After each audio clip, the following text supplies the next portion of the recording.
Well, good morning, everyone. Good morning, everyone. Today is September 15th, 2025. It is Monday, and thank you all so very much for joining our Monday morning touch point, where we get to look at the market and see exactly what is going on with the Austin market. And we also update the famous new listing to pending ratio, the single best leading market indicator available for the entire area. That is where we can see where the market is heading. I hope you all had a fantastic weekend this past weekend. We're going to take a look at how many open houses were held this past weekend. I am seeing more and more open house signs. So we do have a lot to go over and a lot to cover this morning. I assume you can hear me okay because I didn't get anything. I didn't get any messages saying I can't hear you. So I assume you can hear me okay. Thankfully, that is the case. Why don't we get one volunteer to go ahead and unmute yourself to see if I can hear you. Hopefully I can hear you. Hopefully I can hear you because we've had some issues with Zoom sound here lately. So go for it, Bertina. Good morning. Oh, Happy my Monday. goodness. It is a miracle. I can hear you. I can hear you crystal clear. Yay. Good morning. And by the way, Bertina, do not forget that I still have your amazing, the new CMA, competitive, not comparative market analysis book right here. This was my book recommendation for the previous week. And Bertina won the book. So I still have this right here. Still. I have not. It is on my list to get that from you. I left the Friday meeting the other week a little early because I got a weird phone call. But it's on my list to get that from you this week. Love it. Love it. Do y'all want another book recommendation? Do you want to see the book that I read this weekend? Do y'all want to see or hear about the book that I read this weekend? I had a lot of time this weekend. So I read this really fantastic book. And I'll share it later on. I don't think you guys are interested, actually. So we're just going to go ahead and move on.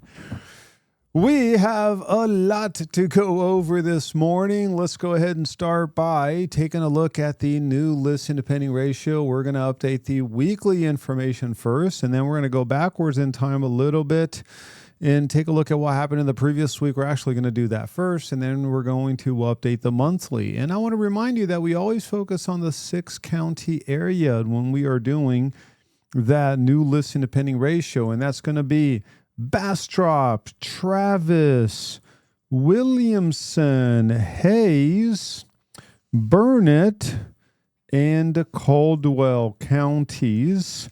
That is what we're going to focus on. Caldwell counties. Those are going to be the 6-county areas that we're going to focus on.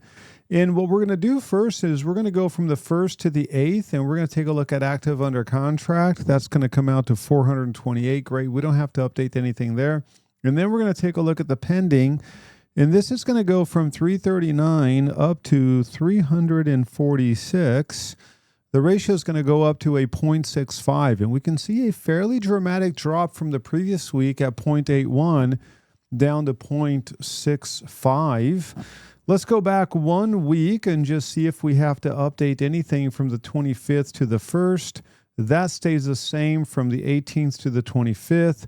That stays the same 11th through the 18th. That stays the same 4th through the 11th. That all stays the same. So now we can start updating it from the 8th all the way through the 15th. And the number of new listings, 890, 890, 890. Number of new listings in the 6-county area. The next slide that we're going to go over, we're going to compare the same week year over year. So let's go ahead and start updating everything else.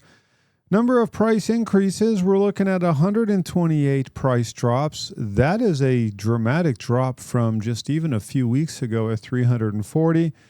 Let's take a look at price decreases. We're at, 1713. That's going to give us 93%. We have not seen 93% since July 21st.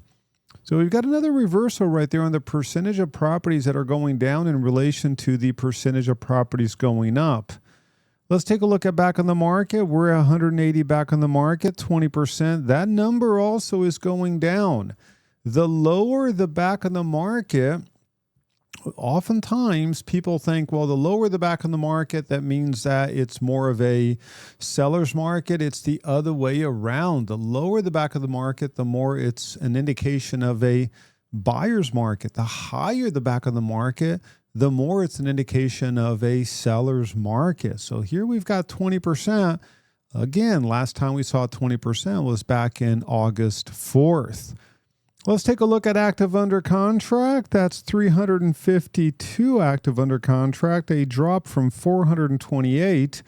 Now you all get to guess. You all get to tell me how many pendings over the past 7 days. How many pendings over the past 7 days? Go ahead and just give me some guesses.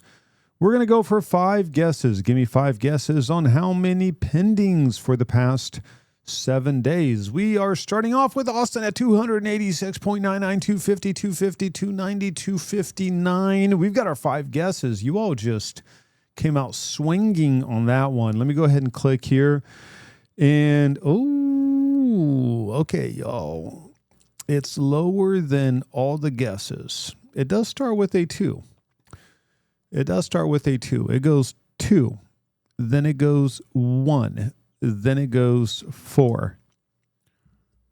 214 pendings. We are starting off this week at a 0.53 ratio. Let us compare the same week year over year.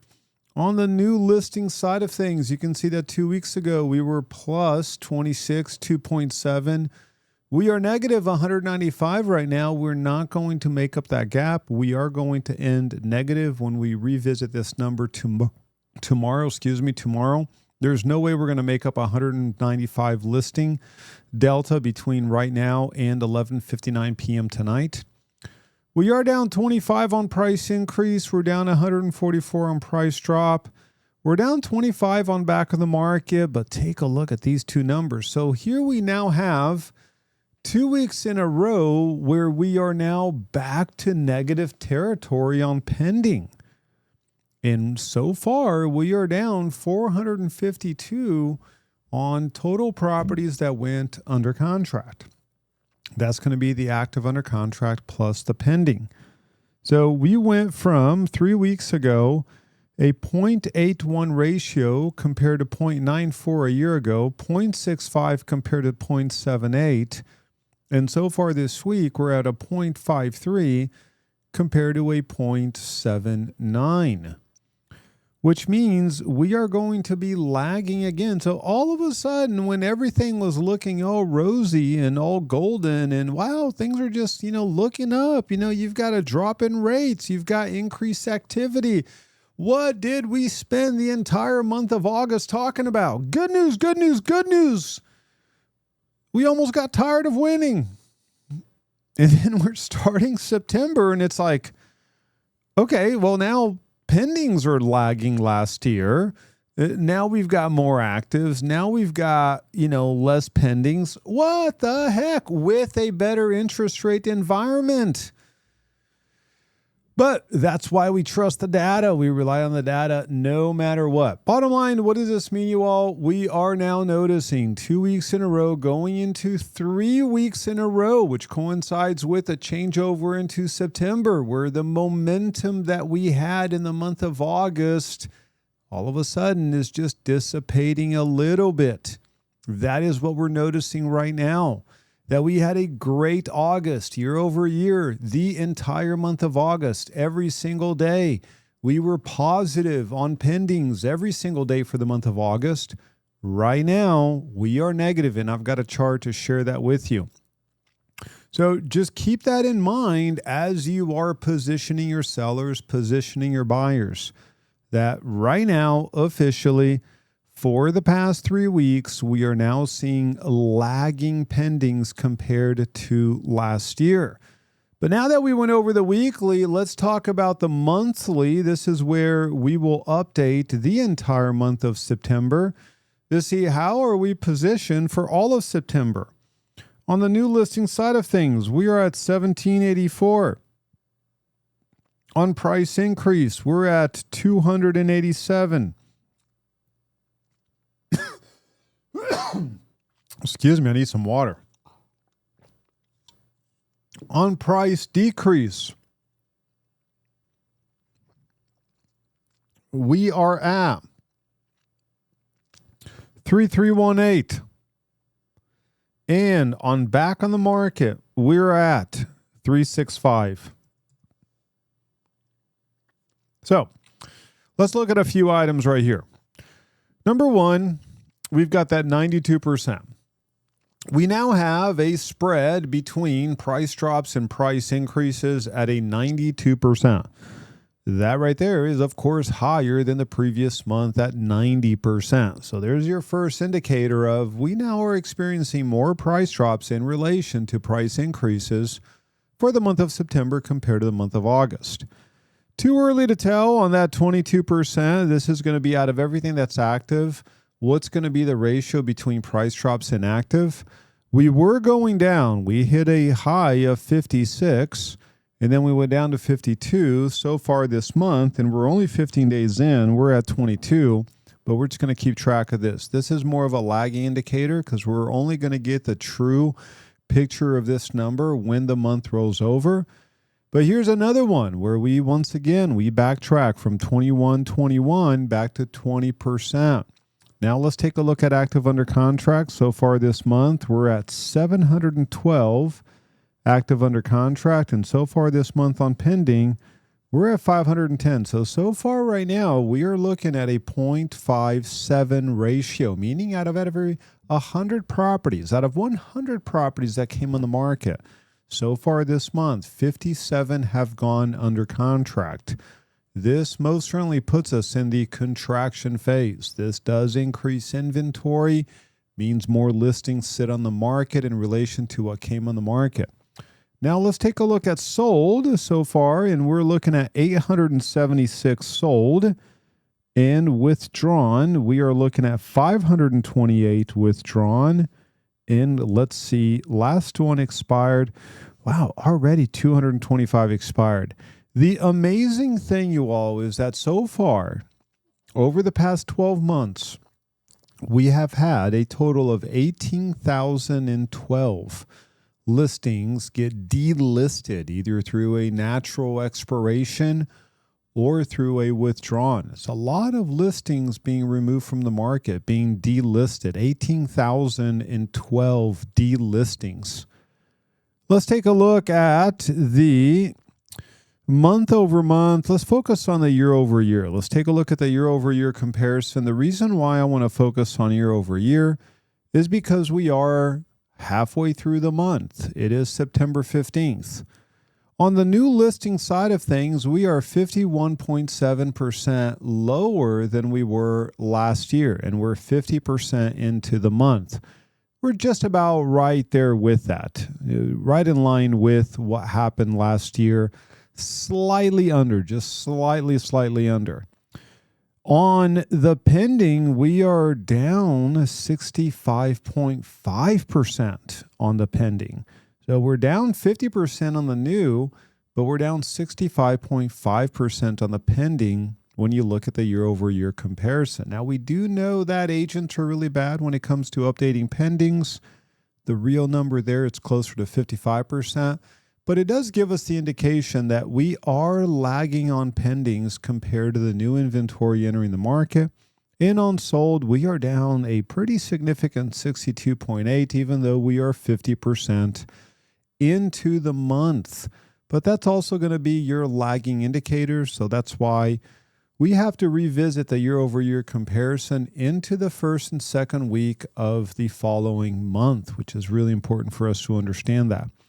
Let me go ahead and just save this, and then I'm going to close it. Tomorrow morning, you're going to receive an email with the latest and greatest new listing to pending ratio. Because at 11:59 p.m. tonight, the new listing, the price drop, the price increase, the back on the market, it all locks in.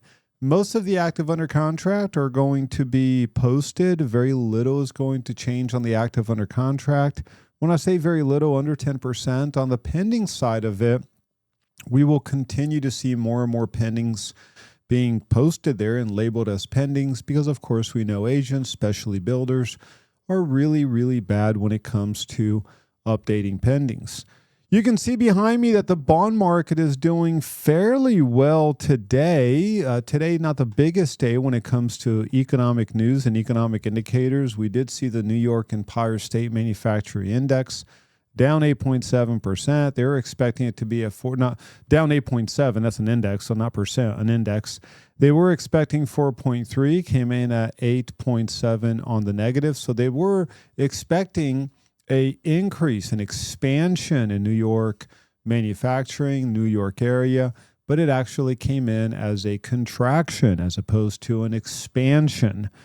This is going to be a huge week for rates. A lot of data coming out, a lot of real estate data coming out. Tomorrow, of course, we've got the National Association of Home Builders Housing Market Index. When this comes out tomorrow morning at 0900 hours, we are going to update the MBA Purchase Index. The last few pages of the MBA Purchase Index has the traffic of prospective buyers into new construction. And you can see that's this chart right here. We are going to be able to update this line graph, this chart, traffic of prospective buyers. That's when this data is going to be released tomorrow at 0900 hours. As soon as it's released, I will let you know. This entire index is comprised of 3 sub-indexes. The only one that I care about, which is the most leading indicator, is traffic of prospective buyers. I could care less about builder sentiment. As far as I know, builders are delusional. For me, it's like, oh, how are you feeling? That's about the most worthless question anyone could ask anyone in business. How are you feeling? You're either going to get, this is terrible, and it's really not that terrible, or this is amazing, and, well, it's also not that great. So no one's going to be objective when what's your sentiment like? Well, what did I eat that last night? That's going to affect my sentiment. I care about number of people walking into a house. That has no feelings. That is a factual data point that we can rely on, and that's why I extract that one data point, and that's the one that I focus on. It's a leading market indicator. It's not based on sentiment. It's not based on feelings. It's just data, raw data. That's all I care about. It's like, how do you feel about the weather? I don't care. What's the temperature? Give me the temperature. I don't care how I feel. It doesn't matter. How I feel is not going to change the weather. So we've got a lot of information coming out tomorrow. We've got some inflation data coming out, retail sales. Big one for us is going to be the housing market index, the traffic of prospective buyers. And then on Wednesday, September 17th, we have building permits. That's going to come out along with housing starts. When do they actually start forming the boards to pour the foundation? That is officially considered a housing start. That's going to come out Wednesday at 07:30 a.m. our time. But the big one is going to be at 1300 hours, which is 1 p.m. That is going to be when the amazing FOMC, the Federal Open Market Committee, makes their interest rate decision. Everyone is expecting a drop. Everyone is expecting a 25 basis point drop from 4.5% down to 4.25%. And I would say right now there's a 99.9% chance that they're simply going to do that 25 basis point drop. The market has already priced that into it. So if for some reason they decide to go a little bit more on the aggressive side based on the terrible, horrible, just borderline shameful employment numbers that we've received over the past 2 weeks, I mean, the fact that they revised employment figures by almost a million jobs that they said were created from March of 2024 to March of 2020. They're like, oh, yeah, you know what? Oops, they really never existed. Shocks me. Imagine if you and I made that mistake.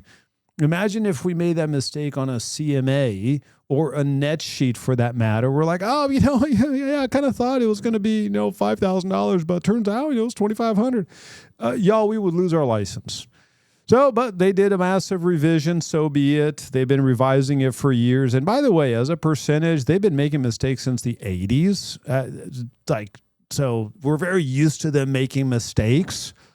But my goodness, half of the jobs that they said were created from March of 2024 to March of 2025, half didn't exist, like were never created. That's just, well, obviously you know how I feel about that. So, but we do have the interest rate decision coming in. If for some reason they cut more based on the terrible numbers, then the bond market is going to rally. We ought to see a further drop in the yields. That's going to be positive for rates. To put in perspective, we've had a darn good season when it comes to interest rates. We are right now in the best rate environment that we have seen all year. So that's really good, really positive momentum when it comes to rates, especially from May all the way to now. You can see right now it just plummeted from May to now. Really good momentum, especially this past week. This is going to be the Freddie Mac average rate that gets posted every Thursday at 11 a.m. for the previous week. So this does not reflect what is going right now, which is 6.375 on the conventional 30-year, 6 on the conventional 15-year, 5.75 on FHA, VA, USDA. This is amazing. Look at jumbo 30-year. 6.375 on jumbo 30-year. Like, that's incredible.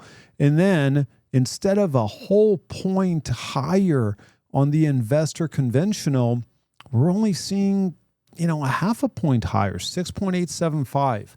So really decent rate environment that we're experiencing. And you can see by this heat map that the average so far for the month of September is 6.43, but the reality is that we're at 6.375. And the last time that we had a rate like this, we had to go all the way back to October of last year. So single best rate environment that we've seen for close to 12 months, for 11 months. Is that causing more buyer activity? It certainly did for the month of August. So what in the world is going on with September right now? Well, let's take a look at what is happening with inventory. This is your Austin Daily Briefing. I want to remind you that you can access this information at teamprice.com. When you go to the main page, you scroll down a little bit and you can see the daily market snapshot. And why is this helpful? Well, it's helpful if you're doing an open house, if you're going to a listing presentation, a buyer, simply to keep people that you know engaged in what's going on with the market.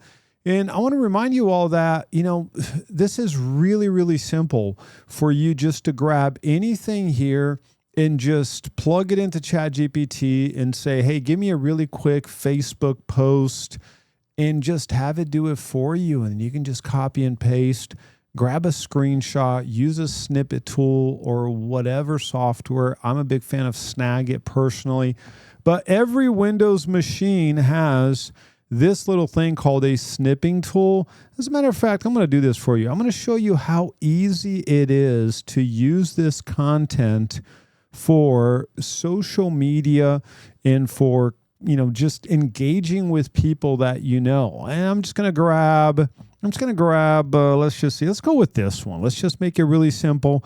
I've got my snipping tool right here. I'm going to click on new and take a look what I did. I just did a little screenshot. And I'm going to call this new listing. I'm going to call that new listing. Let me go ahead and just I'm going to save this as a new listing screenshot.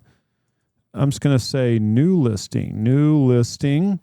So I save that as a new listing screenshot. And then I'm going to go right here to this page. And here we've got active listing, and here are the active listings. So I'm just going to copy this, just going to highlight this, copy, and we're simply going to go to ChatGPT, and I'm going to say, here is some info. Create a X Facebook post less than 250 characters, make it engaging. There you go. That's simple. Oh, perfect. Look at that. Austin housing supply keeps climbing. 17,088 homes on the market, one of the highest levels in 2 years. More listings, slower demand. And I'm going to say, don't say slower demand. Focus on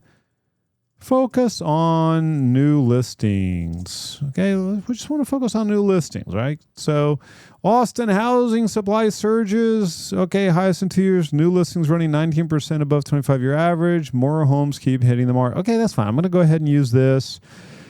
And I'm just going to go to the Facebook team price. I don't want to log into Facebook. Let's go to X then.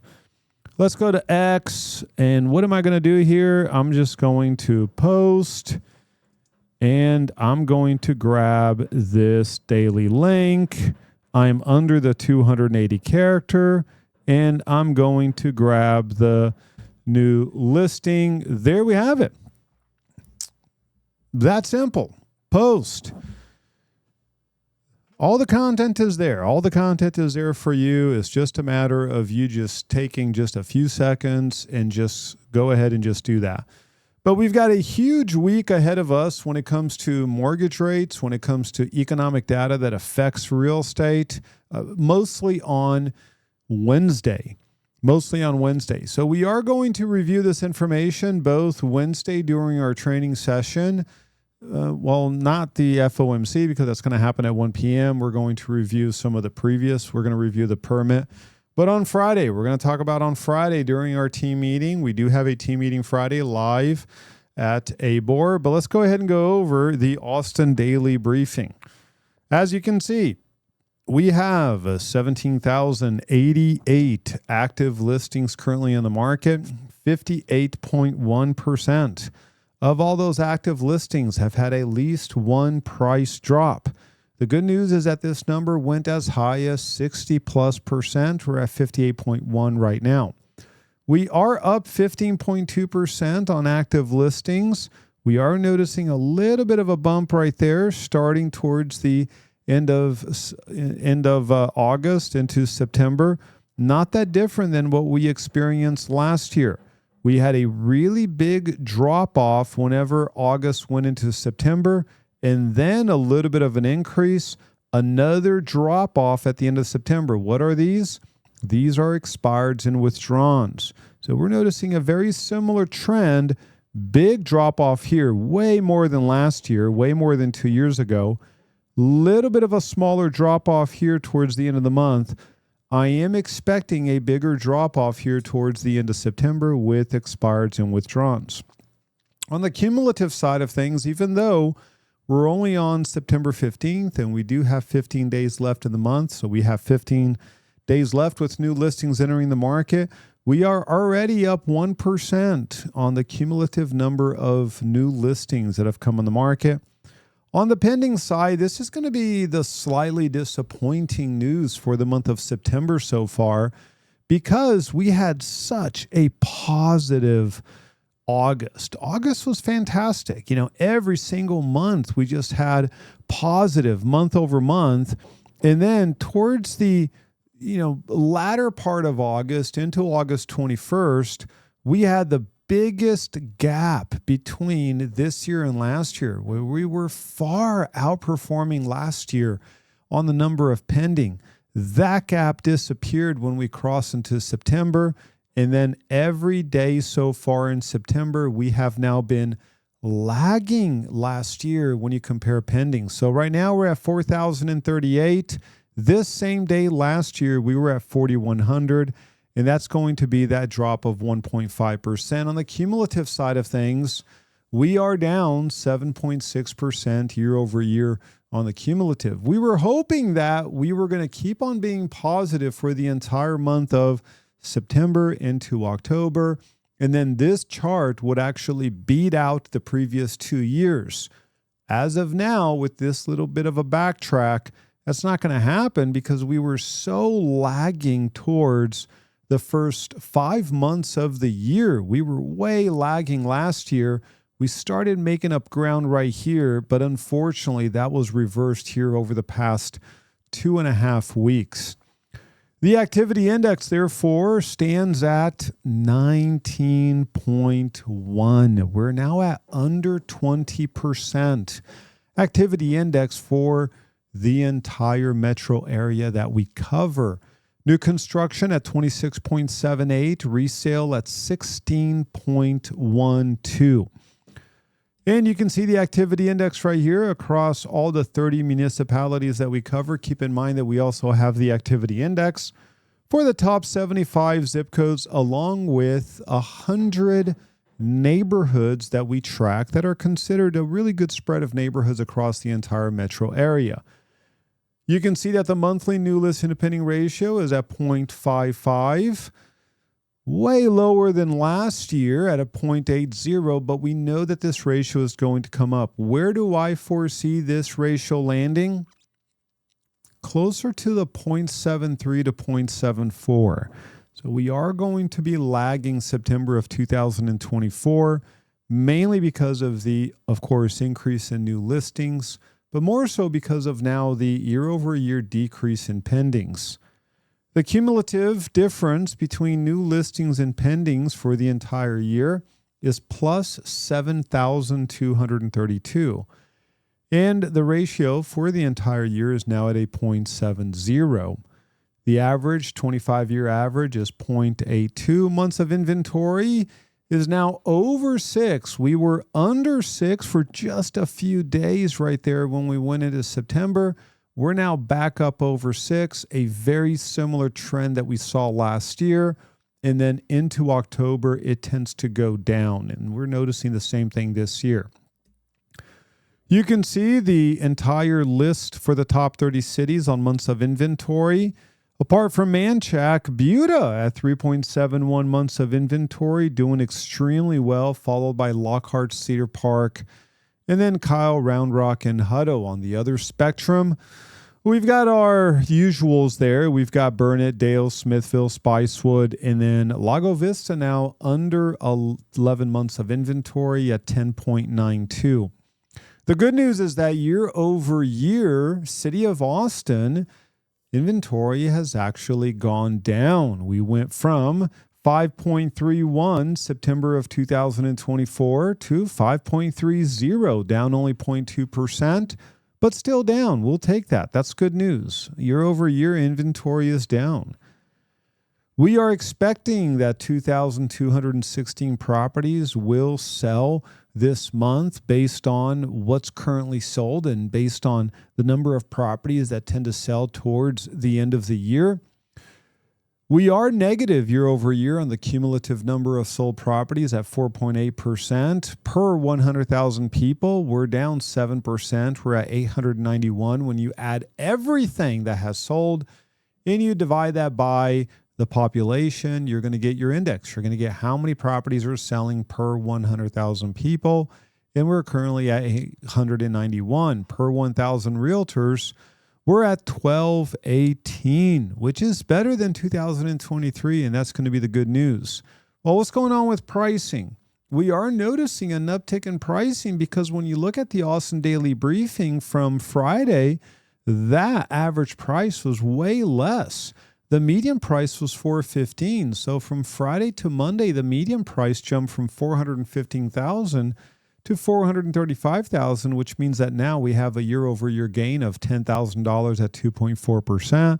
We also saw an improvement on the sold-to-list ratio. That is a reminder for all of us on how fast data can change. Here we bragged on the market the entire month of August, saying how we were outperforming 2024. But then prices were somewhat depressed and we were negative year over year and way negative month over month. And then from Friday to now, everything just kind of switches. But you can see that we, of course, are still down from the peak, 16.37% on the average and 20.91% on the median.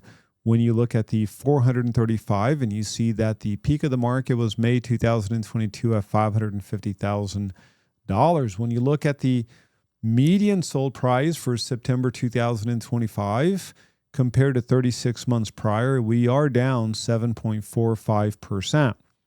If today is the absolute bottom of the market and everything starts recovering from now using the 25-year compound appreciation, we are expecting the market to return to its peak value November of 2030, 5 years from now.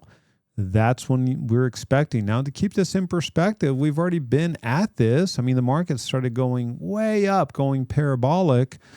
When? Shortly after COVID. That's when the market just went parabolic. Well, when was that? Well, that was 5 years ago. So time goes by really fast. Just keep on grinding, keep on staying engaged, and we're going to blink and be like, wow, we just hit another record high. Might be 5-6 years, but it'll certainly happen.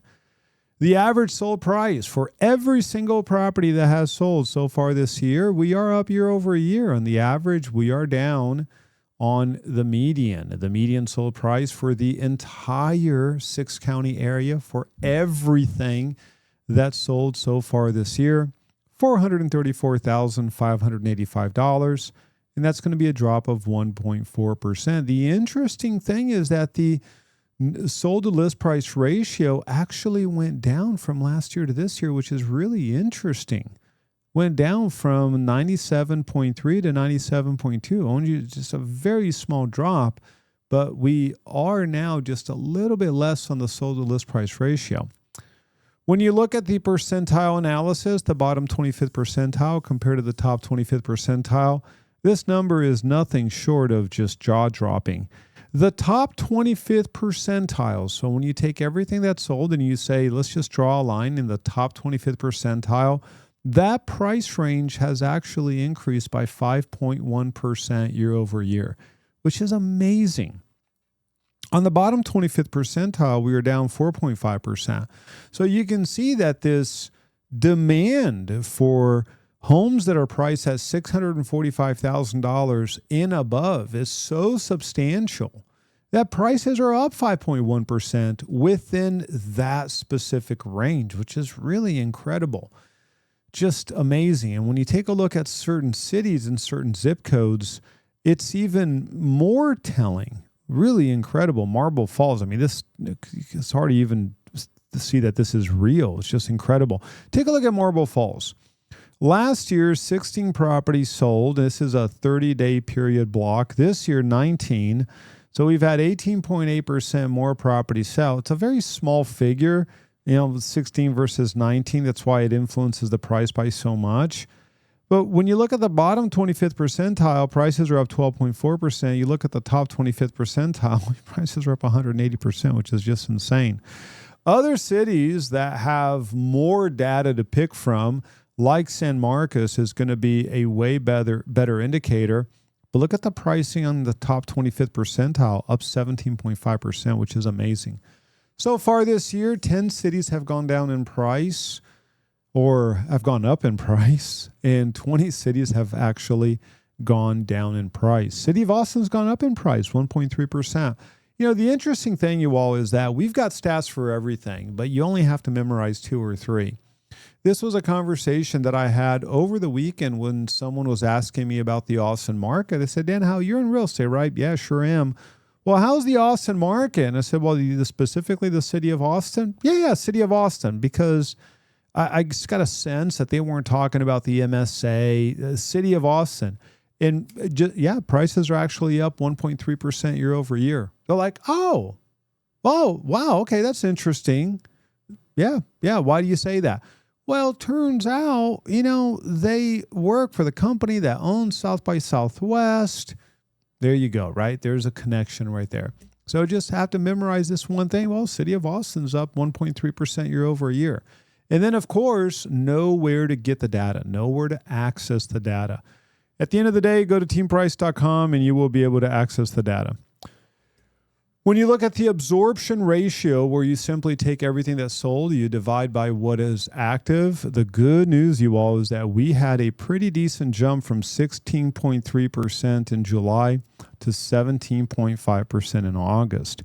Now, we are still under August of 2024, but the good news is that we did Notice a month over month increase. Keep in mind that this data for the month of September is not going to be published until right around September 21st to the 25th.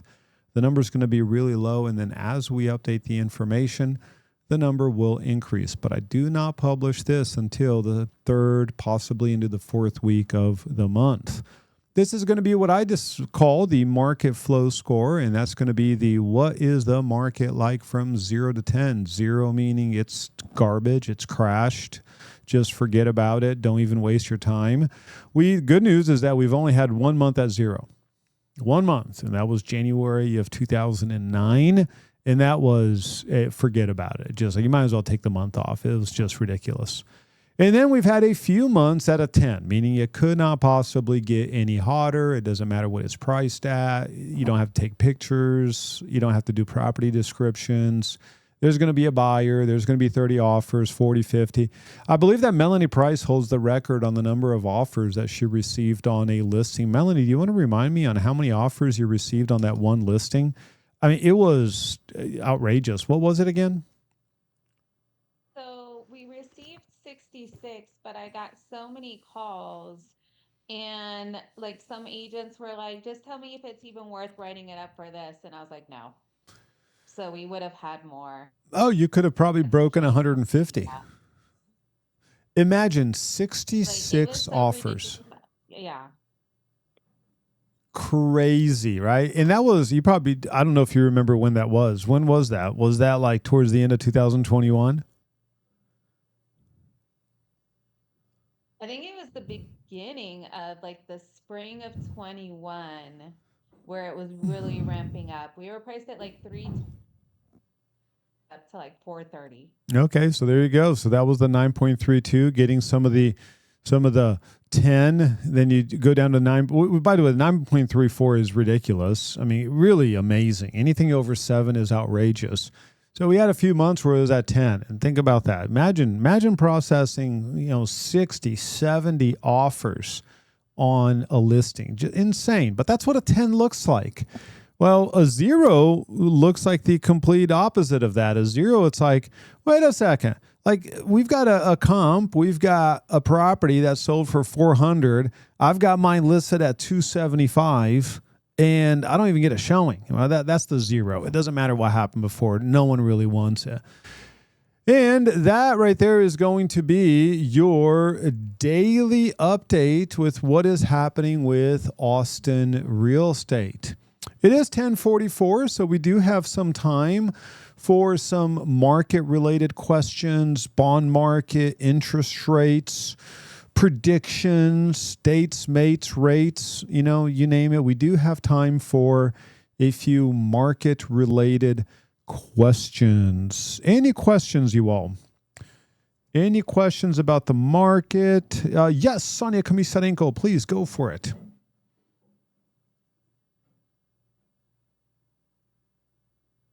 Hi, good morning. Can you all hear me okay? I think my internet is acting up. I can hear you perfectly. You sound fantastic.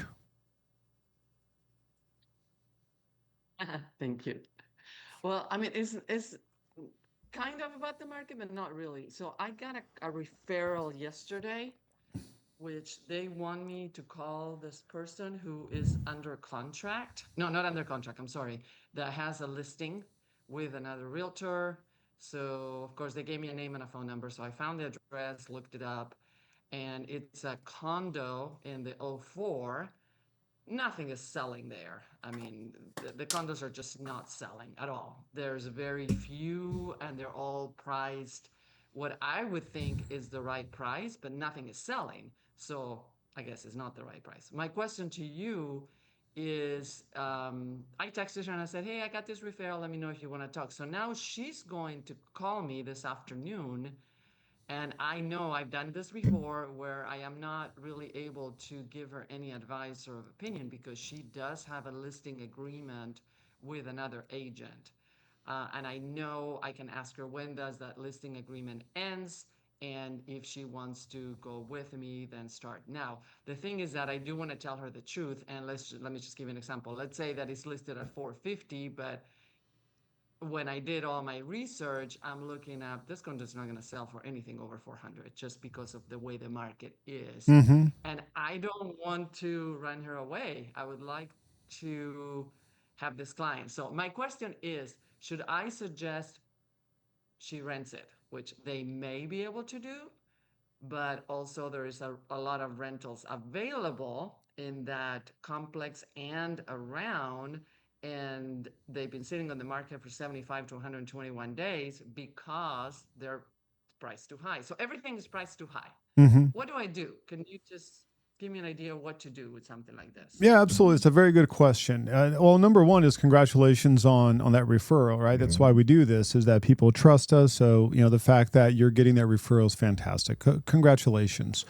So let's even step up a little bit and realize what our responsibilities are under the Texas Real Estate Licensing Act, under the Code of Ethics. And to summarize everything is that we cannot interfere with an existing broker relationship. And so I resist saying you should consider leasing it, because when you look at the listing agreement, if they lease it, guess what they potentially owe the other broker? A full-blown commission on the sale. So what they have to do, and what we have to explain to them, it's, I would love the ability to help you. Once your existing listing agreement is no longer in place, either because the two of you mutually agreed to end it, and that's between you and your broker, or because it naturally ended because it expired. And what I can do is I can sit down with you and I can explain what my relationship with you would look like once that has happened. I can't show you how to do that. I can't instruct you on how to do that. You can call your broker. You can have a conversation with your broker. You have to read your agreement. Now, if you decide to hire me after that has ended, whether it's tomorrow or 6 months from now, here are the options that we have. Option number one, this is what I would price it. Now, tomorrow's market might be different. Tomorrow's market might be better. It might be worse. But as of today, this is the data that we're looking at. Once you decide to hire me, I will have fresh data based on that market. Even if it's next week, that market's going to change. Or one option is to rent it. And if we were to do that today, this is what that would look like. Read over your listing agreement. I cannot interfere with that. Perfect. That's exactly what I needed, just to clarify in my mind what I needed to do. Okay. Thank you so much. Absolutely. Absolutely. Anytime. And we have one more question right here. Please text me what book you read over the weekend when possible. Think, you know what? I'm going to do this. I'm going to show it to you.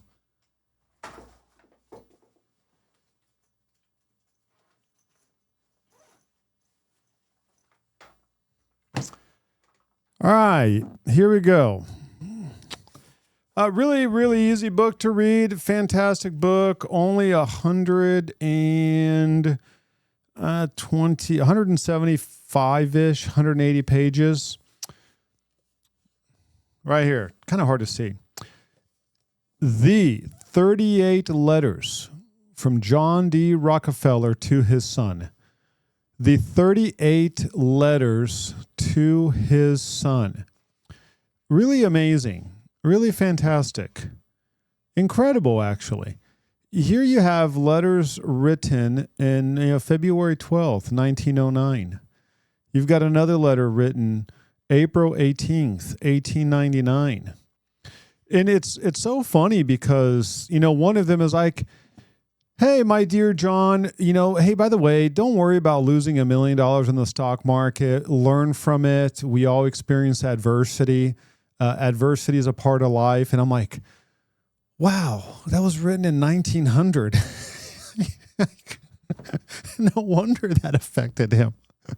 It's like imagine maybe it was like 10 million. It was some insane amount, but the letter was written in like 1909. Just really amazing. Now, just like with everything, do I agree with everything he says? Is this all of a sudden going to be a guidebook for how I live my life? Well, of course not. There's only one book that is that. But it's fascinating. It's really fascinating. It's some of this stuff is just really incredible. There's a letter that he wrote. One of them, letter 14, be the foolish, smart person. Amazing negotiation advice on that one letter. Here's another one. As a matter of fact, I had my daughter read this over the weekend. She's like, Dad, that is amazing. Faith is gold. The level of confidence determines the level of achievement. And none of this name it and claim it stuff, but just having like, what is confidence? Where does confidence come from? Like, it's really amazing, fascinating advice. So this was a recommendation that I received, and I was like, oh, I've got 2 flights. They're each 2 hours. Let me go ahead and get this book. And instead of, listening to, garbage television and stupid YouTube shorts and, not even on Instagram. That's just a time waste. Get your dopamine through that. I was like, well, let me just put on my just earplugs and just read, right? Don't be distracted, read. So really fascinating. 28 letters, incredible. Patience is the strategy. This one is also a really good one. Impulse is always our worst enemy. Only when you can endure what people cannot, can you then do what people cannot. Let that sink in. Only when you can endure what people cannot, can you then do what people cannot. It's fantastic. So, if you do things right 51% of the time, then you will become a hero. So there you have it, you all. Super cheap, like it's a $13 deal. And imagine, right? You are getting 80 years worth of wisdom from someone that became the single richest person, but full of travesty, of course. Like there's just a bunch of travesty in the family. I read a biography on the Rockefellers, and there's just so much travesty. That's why this is not my guidebook for life. It's just, what can I learn from it? Is there wisdom here? Absolutely. Is there stuff here that is not wisdom, in my personal opinion? Well, absolutely. But hey, you read it. You've got a brain. You can make that determination and pass this through whatever filter guides you. Patience is a strategy. I need that. Which book says that? The 38 letters from John D. Rockefeller to his son. The 38 letters from John D. And it's really it's a compilation of the letters that he wrote his son. Just the letter that he wrote his son. That's what it is right there. Good question. Thank you, Charmaine, for asking. It cannot be a team price meeting without me not giving you a book recommendation. Has to be a team price meeting. Has to be a book recommendation. Any other questions, you all? Any other questions, comments, concerns, criticisms, or complaints? Any more questions, comments, concerns, criticisms, or complaints? Really quick, let's take a look at the bond market. Good. We're down 3.2 basis points. Looks good. It looks like we more than made up all the ground that we lost on Friday. So that's good news. And we're going to end the meeting by taking a look at Open Door stock that I recommended that you buy at 60 cents per share. It's at $9.60. So let's go ahead and end the meeting with that. $9.62. So hopefully some of you all acted on that. But, that's okay. That's okay. The deal of a lifetime comes around once a day. The deal of a lifetime comes around once a day. That's what I like to say. So $9.60. Look at that. Told you all to buy it at 60 cents. Even have it on the meet. You know what? And for some of y'all, they're like, no, you did not. Oh, yes, I did. Yes, I did. Let's just open door. That was, maybe it was longer than, when did I say, when did I tell you to buy this? And I do not give stock advice. I do not give stock advice. It was on June 13th. There you go. There you go. It was like, guys, buy it. Put $100 into it. I don't care. Just buy it. 60 cents. Are you kidding me? Just like buy it. Buy it. I'm like, it's just 60 cents. Well, what if it goes down to 30? Well, then buy $200 worth. It's like, there's no way. Like, so here's my thing. Why am I bullish on Open Door? I do believe that Open Door is going to come back, and it's going to be more of like an AI home buying company. I'd say that they learned from their mistakes, and I am fairly bullish with what they're doing on the changeover that they had with their entire executive team. So there's a lot going on there that I'm very, very encouraged by. But we'll see, right? It could be basically worthless and go bankrupt tomorrow, but we'll see. I'm not saying buy now. I think you missed the boat, so don't buy now. It's too late, is my opinion. So now, one stock that I wish that I would have bought, Build-A-Bear. Oh my goodness, you all, have you seen the Build-A-Bear stock? Let's go back 5 years. Oh my gosh. I mean, look at that. 5 years ago it was $2.70. That's just crazy. 2,020%. Build-A-Bear. Who would have thought Build-A-Bear? So pretty crazy.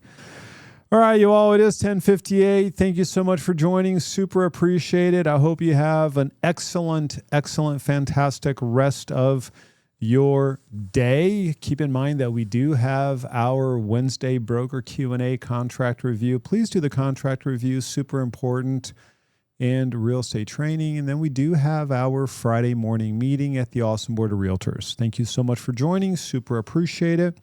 Always enjoy spending time with you all. Super grateful that you are a part of the team, and I will chat with you later.